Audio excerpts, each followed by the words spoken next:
Welcome to Box of Base, and I'm a diehard Marlins fan, and I just wanted to come on here and really lay out my thoughts on the 2025 season because it's honestly some of the most fun I've had watching the Marlins in my lifetime, and it makes me hopeful for the future.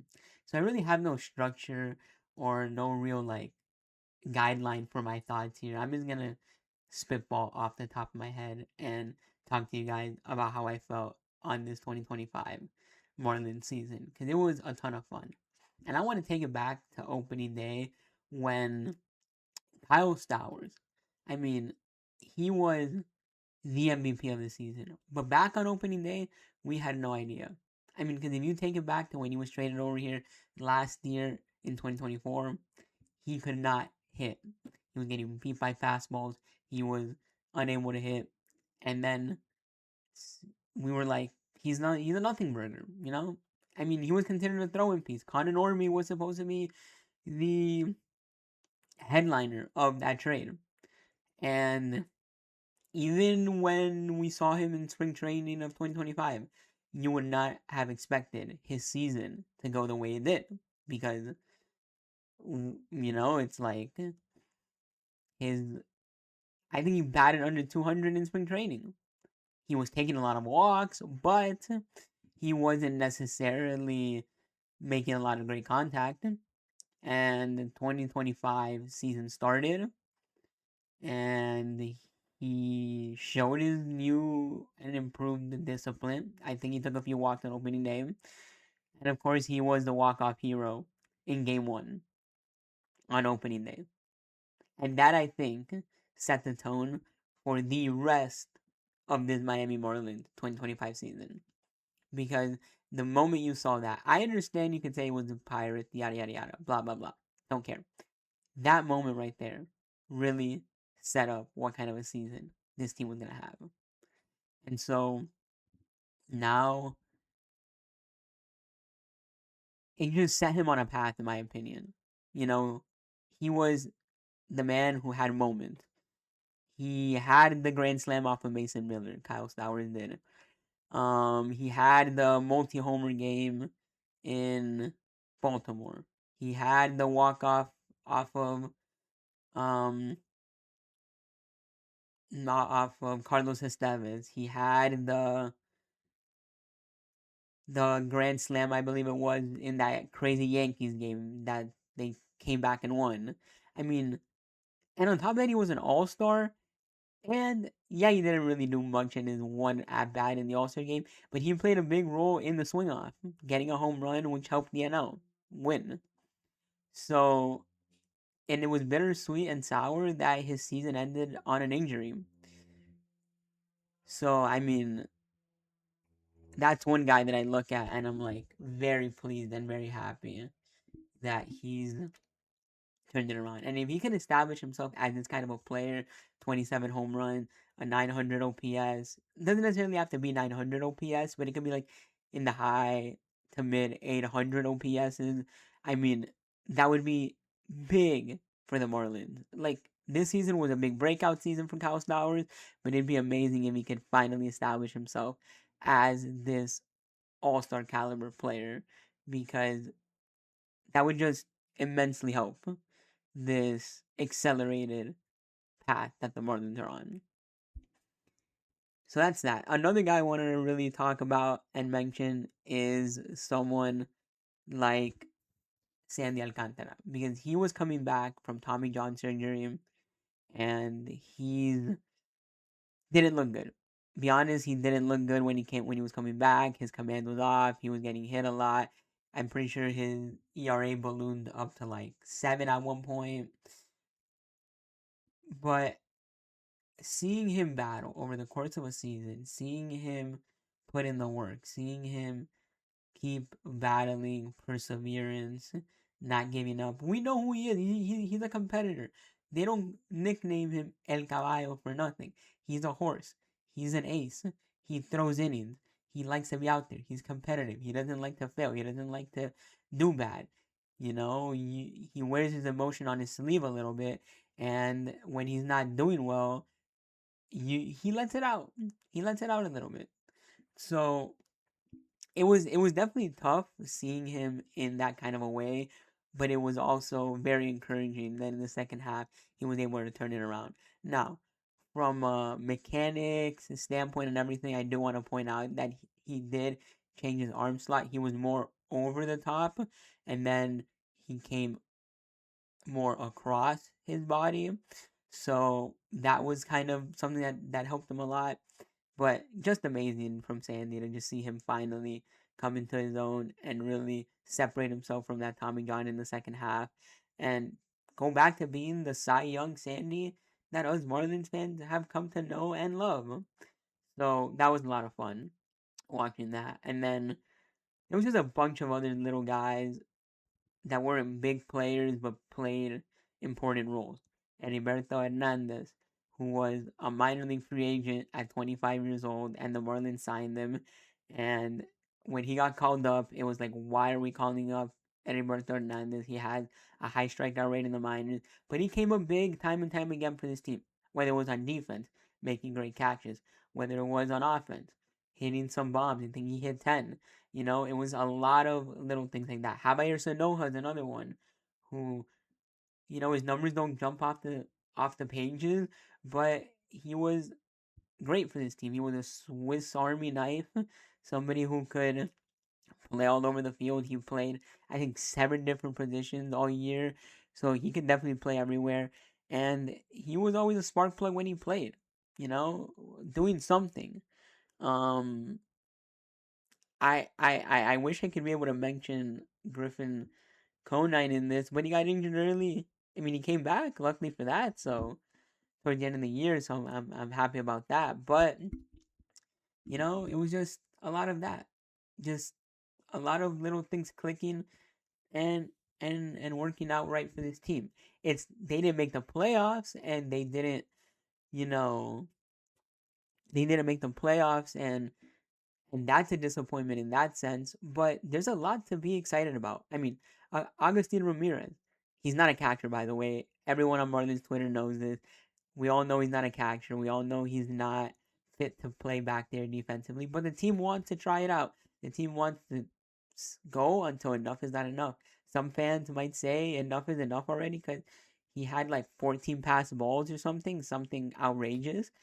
But the team wants to keep doing it because they believe in him to be a catcher. That's what they traded him to be, and that's what they want him to be. So that hopefully in the offseason, Agustin Ramirez is going to improve his catching. But his offense was amazing. He's an extra base hit machine. He definitely has a ton of power. I mean, and he he sneakily can steal bases. He's very, very good on the base pass, in my opinion. But he also is somebody that obviously he's a young rookie and he needs a lot of work in his bat. And the reason I say he needs a lot of work in his bat is because he needs to shrink his zone. His zone. Not the strike zone, not the pitcher zone, his zone. If Augustine Ramirez can shorten up his swing, can really, you know, refine his swing decisions, and maybe even clean up a little bit of his mechanics, I think he's gonna be somebody who's gonna be a 30 plus homer bat for a long time to come. And that's something the Marlins really haven't had in a long time. Somebody who is consistent power. I mean, Kyle Stowers provided power this year, and then with 27 homers, but still not enough. You know, not saying that's not enough, but it's kind of like, is he gonna continue to replicate that year after year? Because he's somebody who I think would have hit 30 if he didn't get injured. I mean, so the Marlins definitely have a lot to be excited about. And then also Jacob Marcy, who came over in the Luis Arias trade last year, he was pretty fun to watch. He had one of the best debut months I've ever seen by a player. This guy was on absolute fire. He tied the franchise record with a 7 RBI game. He had that massive home run in Boston. I'm pretty sure he had a 2 homer game somewhere mixed in there, if I'm not mistaken. But he was absolutely amazing. And he plays great center field defense. So that was a lot of fun. there with Jacob Marcy. But honestly, when you just start looking at this team and you start looking at a lot of the pieces they put and how they performed, I mean, you can go to the bullpen. Tyler Phillips, who honestly nobody really expected him to have this kind of a season. We claimed him off from the Phillies, and he became high leverage. I mean, the team believed in him. He became high leverage. He became important. He got important outs for this team, and he was a dog. I mean, if you saw the way he pitched, the intensity, the the way he would come into ball games and slap his face, he was awesome for this team.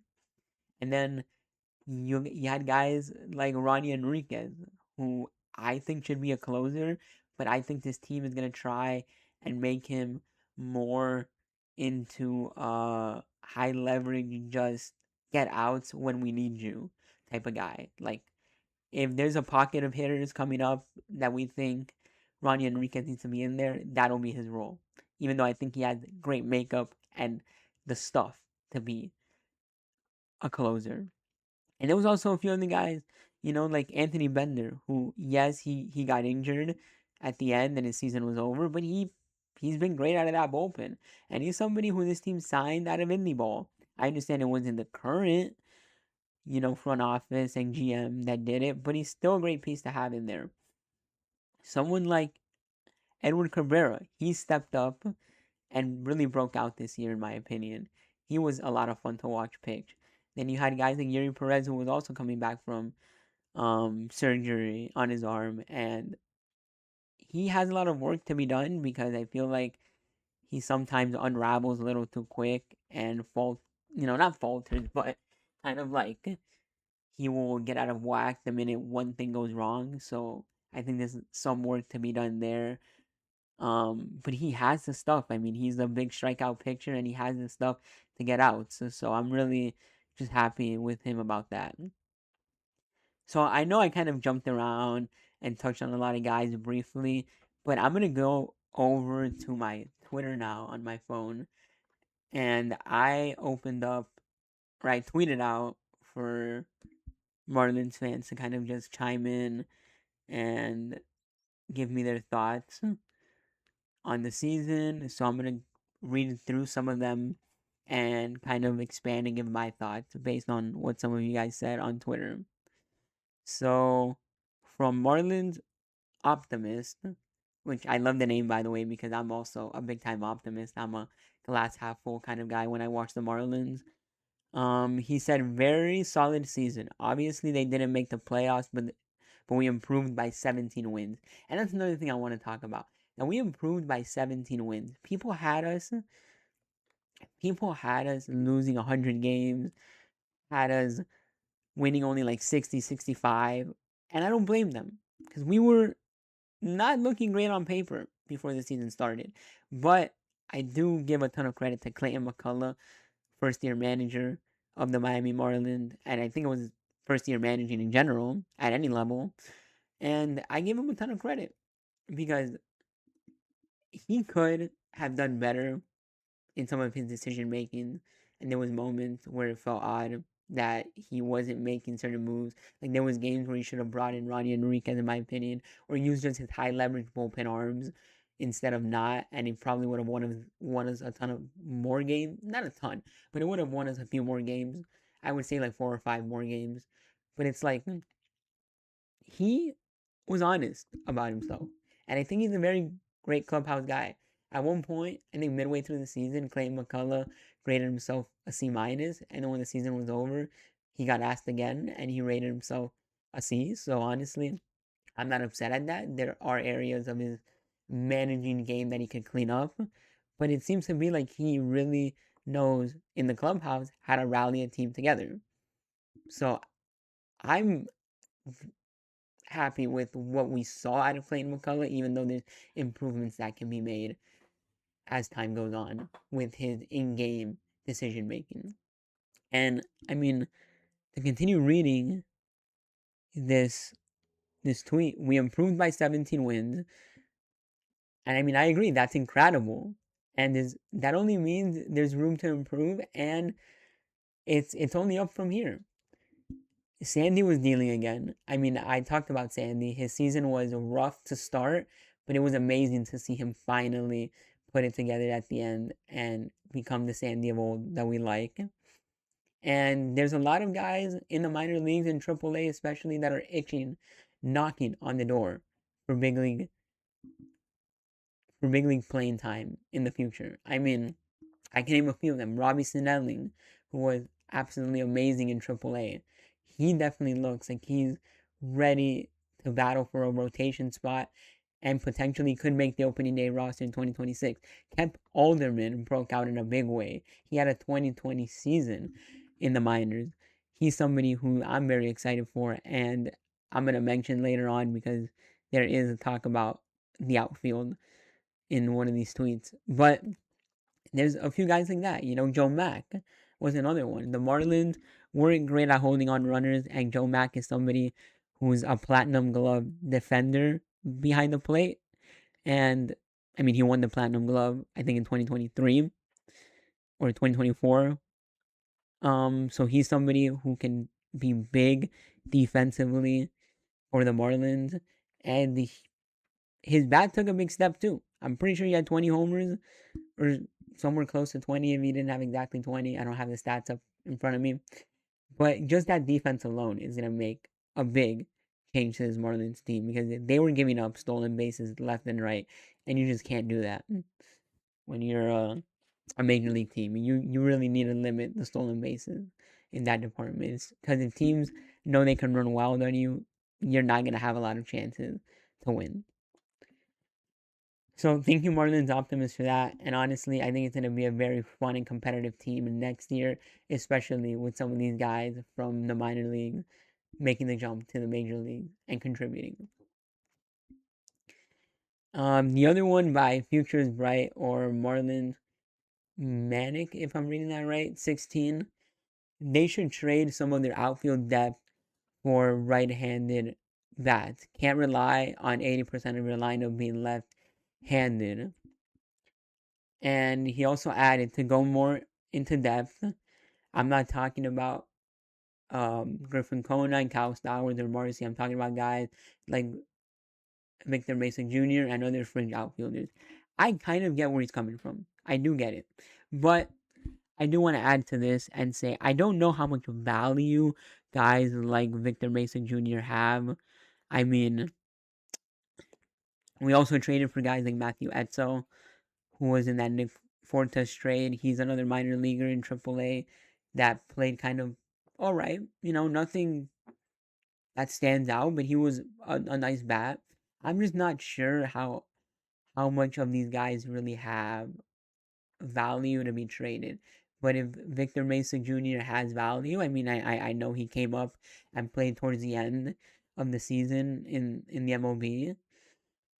But if there's value to be had in there, I definitely agree. I think that where we really can trade away from is our starting pitching, not necessarily outfield depth, because I don't know how much of these guys really have any outfield depth. Like or not outfield depth, but value, like a Victor Mason Jr. I mean, Kemp Alderman would be somebody that I think has value, but it's like you're not gonna trade him. So I can't think of many outfielders. So you guys can comment down below if you have any outfielders that have value and could be actually traded. Maybe a Dane Myers is somebody another team likes, and we can trade him for something. But he also didn't really have the great second half, and he kind of fell off after his hot start to the season. So I'm not really sure how much he has value. Like that's the thing. Like I like the idea in theory, but when you start looking at it, I don't know who actually has value from this team in the outfield. That's not Conine, Marcy, and Stowers, who are obviously not going to be traded. Maybe, somebody like Hernandez could have value, but that's another guy who, like, he's a good bench bat that I wouldn't really go about trading. And then Sonoha, who played a lot of outfield or played a decent amount of outfield, again, bench bat, Swiss Army. He plays all over the field. Don't think he has enough value to be traded in that capacity, and he's better serving this team as a bench role.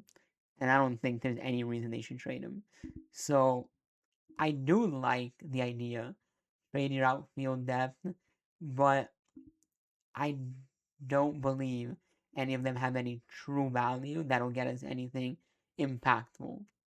It's like, might as well just keep someone like Victor Mason Jr. instead of trading him for what? You're not getting, in my opinion, the biggest impact out of him. So I don't think it's worth trading him. If anything, you need depth in order to kind of survive a season. So I'd rather just keep a Victor Mason Jr. in the minors, and if somebody gets hurt, he could be the quick call up. I know we played Joey Weimer in the outfield, is somebody who I haven't mentioned. He was all right. He's very good defensively, but he is not a good hitter. If the Marlins can fix him as a hitter, that'd be nice because that'd be awesome to see a right-handed Kyle Stowers almost is what it feels like he could be for us. But yeah, I will kind of just end my thoughts on this tweet, this take, that I don't think our outfield depth, if it's not like some of the bigger starting guys, has any value to be traded. And you're obviously not going to trade the guys who are Morrissey, Stowers, and Conine because they're going to most likely be fighting for starting roles or already have a starting role. Like Stowers and Morrissey most likely are starting on the opening day roster next year. But you guys can let me know what you think of that idea in the comments below.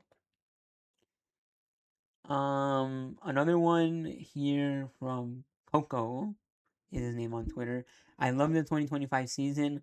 Back them from the start. The Marlins have pitching surplus right now with Cabe, Sandy, Yuri, Snelling, Junk, etc. They should trade one of them offensive, for some offense, especially power. That is where I agree.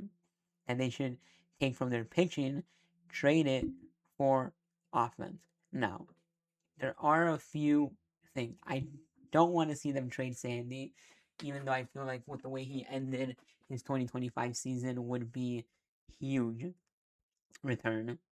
But I really don't want to see them trade Sandy.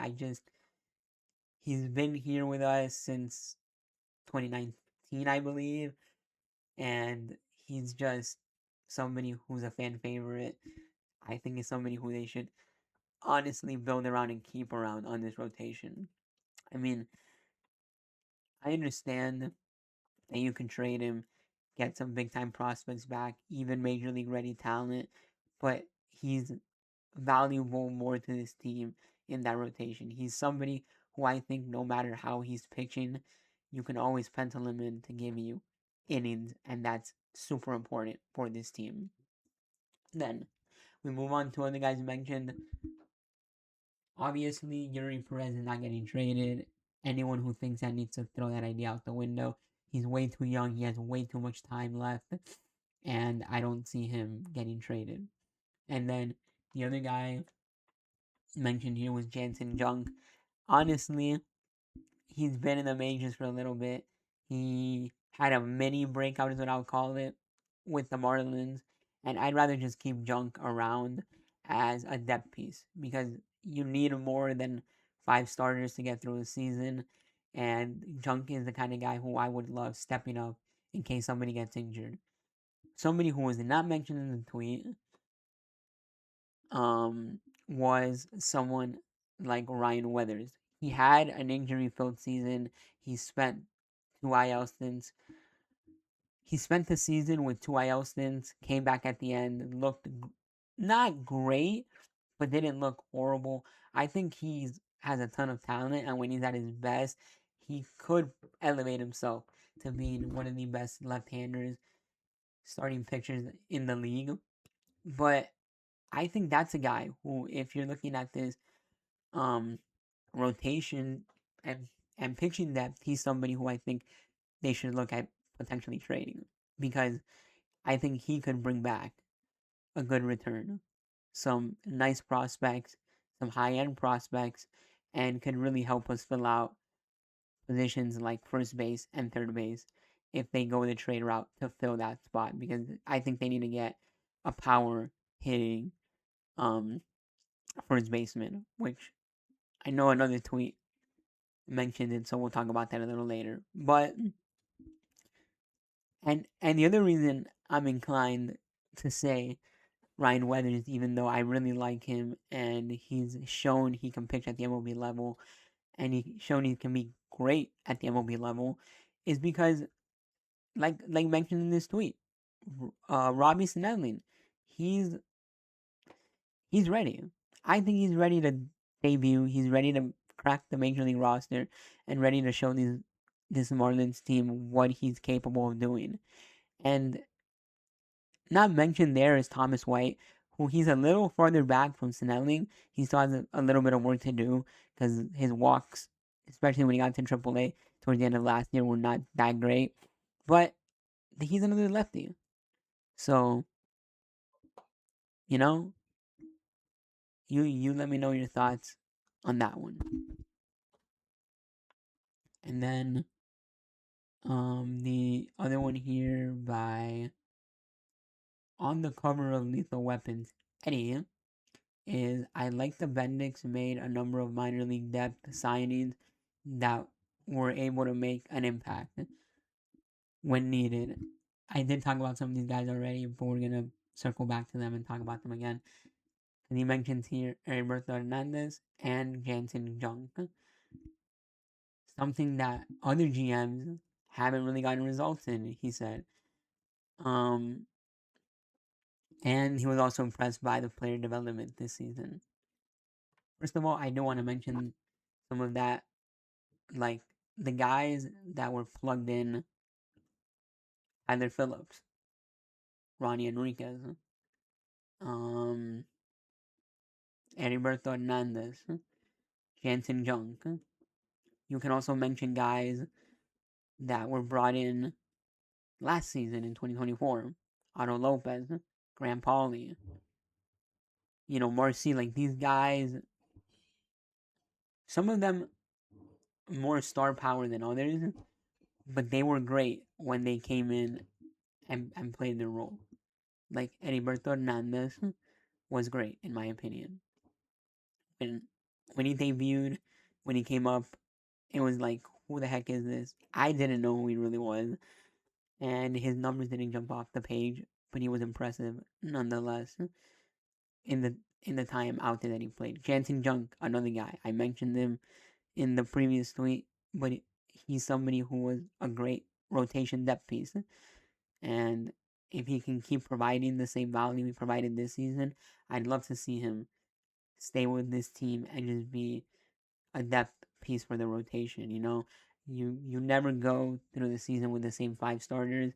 They're bound to get injured, so you need somebody who can really step up and fill in rotation spots and be a spot starter. And he is a great spot starter. I mean, he gave us a ton of quality innings, in my opinion. So yeah, it was honestly a ton of fun. And then somebody who I'd love to touch upon, who was not necessarily brought in for the 2025 season, but he was brought in 2024. During the season was Otto Lopez. He took a big step forward, in my opinion, on defense. That's because the Marlins finally switched him to shortstop, where he was more valuable to the team, and he's a great player to have when you mix the offensive production he gave with the defense. It's not something that jumps off the page, but it's nice big league production, something the Marlins haven't had at shortstop since Hanley Ramirez. So it's nice to finally have a shortstop that can actually hit. It's not amazing hitting, but it's decent, good hitting with a great glove at shortstop. So definitely agree there with that one. Here from Mike, great season, not much to complain about. Add a mashing first baseman and a leverage pen arm or two, and go rescue Doherty from the upside down and let's ride. I do like this tweet a lot because there's not a lot to complain about when you consider the expectations that this team had going into the season and what they did now. And what they did throughout the season far exceeding expectations. I do also agree. Go rescue Nardi from the Upside Down. If you don't get that, that's a Stranger Things reference. But my goodness, that guy, it just felt like he was almost ready to come back and then didn't. So I don't know. We need him in our bullpen though, because he's a good lefty that we were sorely missing, especially at the beginning of the year. And he said, go add a high leverage bullpen armor too. And the Marlins were linked to a few of these guys that are going to be free agents, such as Devin Williams, Ryan Helsley, Kyle Finnegan, those kind of guys, which honestly, I wouldn't mind if they went and signed one of those guys. Like those, especially if they signed Ryan Helsley or Devin Williams, those are guys that didn't have good 2025s. And I think they shouldn't cost you as much. Especially Devin Williams. I feel like he would be a nice piece in this bullpen because he would probably help with the late innings. It would probably help having somebody who's your set like ninth inning guy, and you could maybe put Devin Williams in there, especially if he's not playing in a market like New York where he has that pressure on him. Because I don't know how much the Yankees want to bring him back, although I think playoff performances, which are happening right now, could definitely change how the Yankees view Devin Williams and how they decide to bring him back. And then Helsley, again, another guy who didn't have the best season, who's been an all-star closer before, and especially when he got to the Mets, he wasn't that great. But another guy who could be cheap option, cheap, relatively cheap option for them if the Mets aren't going to bring him back. Kyle Finnegan, he was okay with the Nationals. He's been decent with the Tigers. I think his playoff performance could elevate his stock a little bit. But again, another guy who I like for them to add. And then mashing first baseman, I think realistically, there's not a ton of options that the Marlins are actually going to go after in free agency. I'd love them to go and try and get Josh Naylor, who was a former first round pick of the Marlins, by the way. I'd love for them to try to get Josh Naylor in free agency. I know everyone's going to say Pete Alonso, Pete Alonso, Pete Alonso. I just don't think they spend that kind of money and go after Pete Alonso, even though that'd be amazing. Because the guy loves hitting at Lone Depot against the Marlins, clearly, and he'd be great to have on this Marlins team. I mean, you add him, and he gives you easy 30 homer power that the Marlins haven't had in a long time. And I think, though, touching on first base, it's going to have to come via trade. They're going to have to take from their pitching someone like a Ryan Weathers, like I mentioned earlier, or find some way to make a trade and get a first baseman. Whether that be a prospect who's MLB ready and being blocked, on another team, or maybe somebody who just is at the MLB level, has played in the MLB, but is blocked. They could maybe go after someone like a Reese Hoskin, even though I know he's spent a lot of time injured. They could maybe go after somebody like Chris, Christian Walker, but I don't know if he's gonna leave or opt out with the Astros. So it's gonna be very interesting how they go about it. But I'd love to see them spend, whether that be trade to get a first baseman or spend a free agent to sign one. My top option would probably be Josh Naylor because I think that is a realistic get for the Marlins. But they definitely need to get a first baseman. And hear from Jeremiah Geiger, who's the host of Locked On Marlins. Shout out him, by the way. He's amazing on Locked On Marlins. If you guys haven't listened to it, and you're a Marlins fan, you definitely need to listen to Locked On Marlins. But he said, really exciting season, saw development across the board, and a young core come together. Can't wait for next year. And I really do want to mention that development because you saw a lot of guys take a step forward and a lot of interesting development happen. Like Marcy didn't have a great 2024, but he really developed big in 2025. Then you had guys like um I'm trying to think here off the top of my head. This is why I should write down notes. But Kemp Alderman, I mean, he broke out in a big way. Robbie Snelling, who has gotten better since he's been with the Marlins from last year, because he was traded over last year and he's gotten better ever since he's been in this organization. I mean, Kemp Alderman, Joe Mack, um, just guys like that, Luis Cova, who's in the Dominican Summer League. The development across the board has been great. And it's not only guys in the minor leagues. Kyle Stowers, who I've mentioned a ton in this episode, um, is somebody who's really stepped up big time. I think it's a testament to development when guys like Heriberto Hernandez come up and really hit at the MLB level, even though their minor league numbers didn't look all that amazing.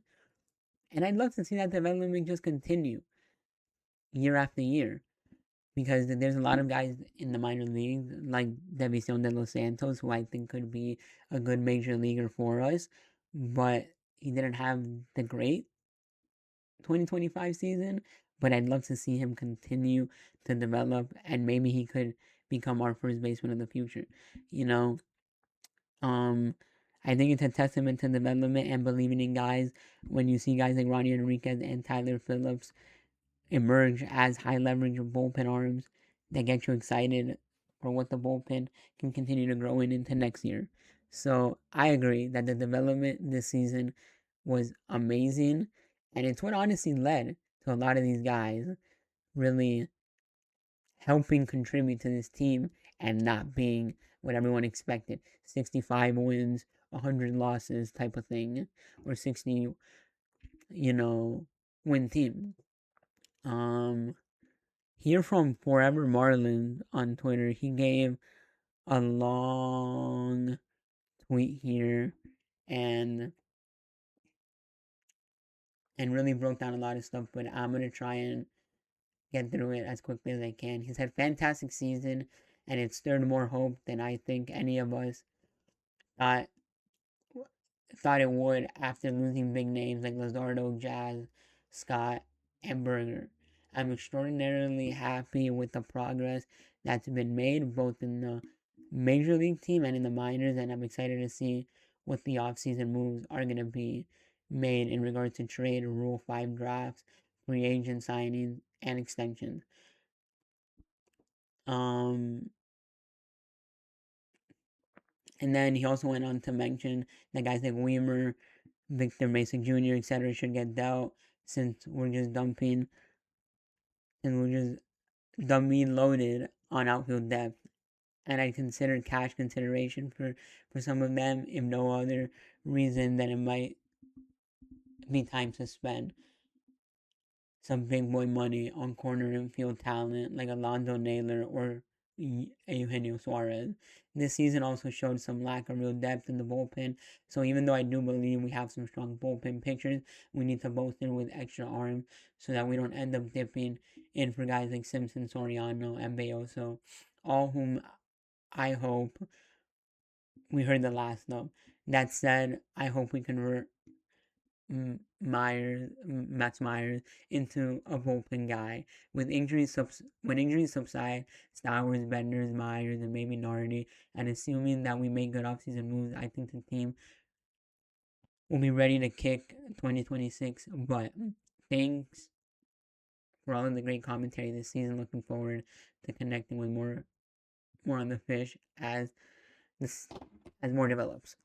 Okay, so there's a lot to unpack in that tweet, but I really do want to say that I agree with a lot of it. Like guys like Joey Weimer and Victor Mason Jr., I think if you're dumping them for cash consideration and you're actually going to spend that money on free agents, I agree there. I do agree that we need to bolster our bullpen. We need to have more trusted, high leverage guys, and not everyone needs to be high leverage, but like you said, I don't want to see George Soriano out there anymore. I don't want to see Josh Simpson out there anymore. Those are guys that didn't cut it, and you just can't be running those guys out there.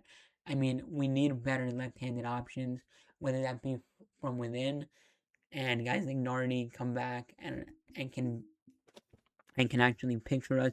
Cade Gibson was another guy who was a good left-hander, but I don't know how much you want to trust him in high leverages all the time. But I mean, I said it earlier. Devin Williams, Ryan Housley, Kyle Finnegan. Maybe you make some trades. Maybe you find some guys in Rule 5 that work out the way Ronnie Enriquez wasn't in Rule 5, but I'm saying, like, guys like Ronnie Enriquez and Tyler Phillips, guys who you claimed off of waivers, guys who you can find in the Rule 5 draft. That's how you're going to build this bullpen because we need to win on the margins, and we're not going to spend big boy money, I don't think, ever. I mean, it, it might be time to try and spend big boy money, but what is that going to look like for the Marlins? Maybe their definition of spending big boy money is not the same as like the Mets or the Yankees or any other team out there. So, I mean, it is exciting though to see how they can really identify talent and make do with it. But definitely, I agree with a lot of these things. Maybe you trade Weimer and Victor Mason Jr. for outfield, for cash consideration, and you flip that into free agent money and sign guys with it, you know. But definitely need to just keep adding to these little areas so that it's better, and so you're not forced to use guys like Soriano and Simpson that were terrible out of the bullpen.